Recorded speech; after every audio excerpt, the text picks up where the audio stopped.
সরকারি জমি দখল করে শৌচালয় নির্মাণকে কেন্দ্র করে বিবাদের ঘটনায় চাঞ্চল্য ছড়ালো মালদার হরিশ্চন্দ্রপুর ১ নম্বর ব্লকের মহেন্দ্রপুর পঞ্চায়েত এলাকায়। ঘটনায় গ্রেপ্তার ৩ জন। জানা গিয়েছে, হাবিব শেখ নামে এলাকার এক বাসিন্দা সরকারি জায়গায় শৌচালয় বানাচ্ছিলেন। তা জানতে পেরে এলাকায় যান বাম কংগ্রেস জোটের উপপ্রধানের প্রতিনিধি।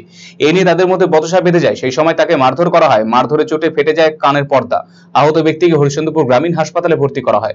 ঘটনায় আক্রান্তের পরিবারের তরফে অভিযোগ দায়ের করা হয়েছে হরিশ্চন্দ্রপুর থানায়। অভিযোগের পরিপ্রেক্ষিতে ৩ জনকে গ্রেপ্তার করেছে পুলিশ।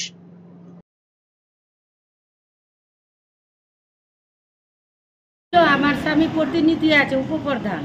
এবার গ্রামবাসী কমপ্লেন করেছে, ওখানকার প্রাইমারি স্কুলের পাশে হবিবের ছেলে ওখানে বাথরুম করছিল সরকারি জায়গা থেকে, রাস্তার পাশে, মানে রাস্তা আছে ওটা, রাস্তা থেকে। এবার গ্রামের কমপ্লেনে এবার উপপ্রধানের কাছে চাপ হলো। উপপ্রধান গেছে ওখানে, মানে ওকে মানা করছে যে তুমি রাস্তা থেকে বাথরুম বসাবি না, পাঠা, এটা নিজের জায়গা থেকে করবি। তো ওখানে বলছে কি তোকে এখানে পাটার তলে ঢুকিয়ে দিব, তুমি বলবি না, তুমি উপপ্রধান বালের, মানে যাতে নোংরা ভাষা করলো। ওখানে আছে। আর আবার ছিল প্রথম দিনে শুরু হয়েছিল মজাহির ছিল, মানে 2 প্রধান নম্বরে ছিল। তার মধ্যে কালকে মানে পাটা বসে কমপ্লিট করে দিয়েছে। এবার যখন করে দিল, এ বাড়িতে ছিল না, যখন দুপুরের বেলায় আসলো, তো এর তো ফের গ্রামবাসী একে চাপ দিচ্ছে যে তোমার পাশে ওখানে ট্যাঙ্কি রাস্তা থেকে বসিয়ে দিল, তুমি কি দেখছো, তোমাকেই আমরা বলবো, তুমি কম রোখো।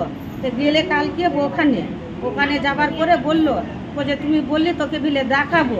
এবার তো একাই আছে, কিছু বললো না, এবার চলে আসলো। ঈশার নামাজ পড়ে 8টার দিকে হচ্ছে জামাত ভাঙছে, 8টা কি 8:30টায় নামাজ পড়ে আসে, দোকানে গেল, ওখানে যে একটা ঝামেলা করলো, মানে ওদের লোক আর মানে বলাবলি করলো। ওখান থেকে বলাবলি করে বাড়ি থেকে এসেছিল, তখন কিন্তু লাইন নাই, আধা ঘন্টা লাইন নাই, মানে 10 মিনিট নাই, আধা ঘন্টার ব্যাপার, এটা প্রমাণ আছে।